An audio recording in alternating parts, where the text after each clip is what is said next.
Halo semuanya, apa kabarkah kalian saat ini? Ya, saya harap kalian semua dalam keadaan yang senantiasa baik-baik saja. Manga seperti Black Clover memang tidak afdol rasanya kalau tidak ada bocoran cerita sebelum chapter terbarunya rilis. Dan karena ada bocoran cerita, maka akan lebih tidak afdol lagi jika saya tidak membahasnya. Untuk bocoran cerita atau spoiler yang akan saya bahas saat ini memang tidak akan terlalu banyak. Sebab sekarang yang saya dapat hanyalah beberapa gambar dengan teks bahasa Jepang.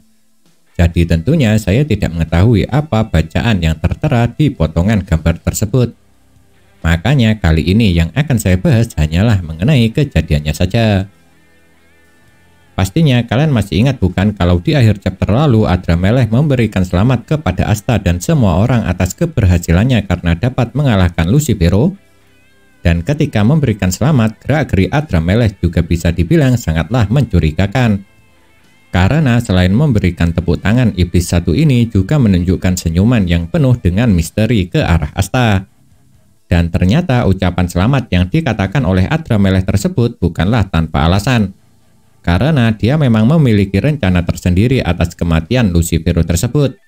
Sebab di potongan gambar dari manga Black Clover chapter ke-330 ini terlihat kalau Adramelech menghampiri jasad Lucifero dan mengambil jantungnya. Dan setelah itu iblis yang satu ini langsung pergi begitu saja sembari membawa jantung milik Lucifero di tangan kanannya. Sejujurnya banyak sekali pertanyaan di dalam benak saya setelah melihat kejadian yang satu ini. Yang pertama, kenapa Lucifero dapat tewas walaupun jantungnya belum dihancurkan?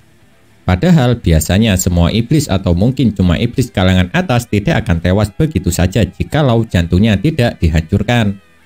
Karena kalau jantungnya tidak dihancurkan, para iblis ini dapat meregenerasi tubuhnya yang terluka. Walaupun lukanya sangat parah sekalipun. Dan hal ini juga sudah beberapa kali kita lihat. Seperti Zagreus serta Magicula yang jantungnya harus dihancurkan untuk dapat mengalahkannya. Dan yang kedua adalah kenapa Adramelech sama sekali tidak memiliki niat atau tidak berusaha menghabisi Asta serta semua orang setelah Lucifero kalah. Lantaran biasanya para iblis tidak akan pernah segan-segan untuk membunuh para manusia yang mereka anggap sebagai sampah ataupun mainan. Padahal kalau Adramelech mau, dia akan dapat dengan mudahnya membasmi semua orang yang ada di tempat itu. Pasalnya sekarang kondisi semua orang tengah terluka sangat parah. Dan yang paling parah tentunya ada 4 orang, yakni Asta, Yuno, Yami, serta Nats. Tapi pada kenyataannya Adramelech tidak melakukan itu, dan malah memutuskan untuk pergi begitu saja. Dan untuk pertanyaan terakhir saya setelah melihat kejadian ini ialah mengenai alasan kenapa Adramelech mengambil jantung milik Lucifero dan membawanya pergi setelah sang Raja Iblis tersebut tewas. Untuk sekarang jawaban dari pertanyaan ini memanglah masih belum ada. Karena bagaimanapun saat ini belum ada penjelasan sama sekali yang saya tahu dari kejadian tersebut. Namun kalau menurut saya Adramelech kemungkinannya telah mempunyai sebuah rencana yang amat besar. Dan rencana tersebut telah dia susun dengan sangat matang. Jadi tidak heran karena rencana yang ia susun sudah sangat matang itulah kenapa Adramelech sama sekali tidak mau membantu Lucifero untuk menghadapi Asta. Bahkan Adramelech sampai berani menolak perintah dari Lucifero. Karena kemungkinan sebenarnya dia sangat menginginkan kematian Lucifero supaya rencananya dapat berjalan dengan lancar. Oleh sebab itu setelah Lucifero tewas, Adramelech tidak mau membuang-buang waktu sedikit pun.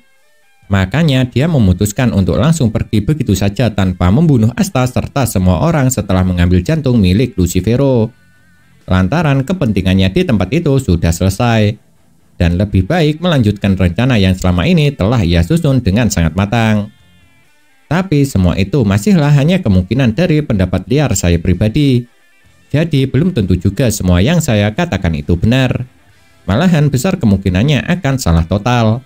Soalnya Yuki Tabata Sensei sendiri selaku mangakannya masih belum menjelaskan apapun mengenai masalah ini.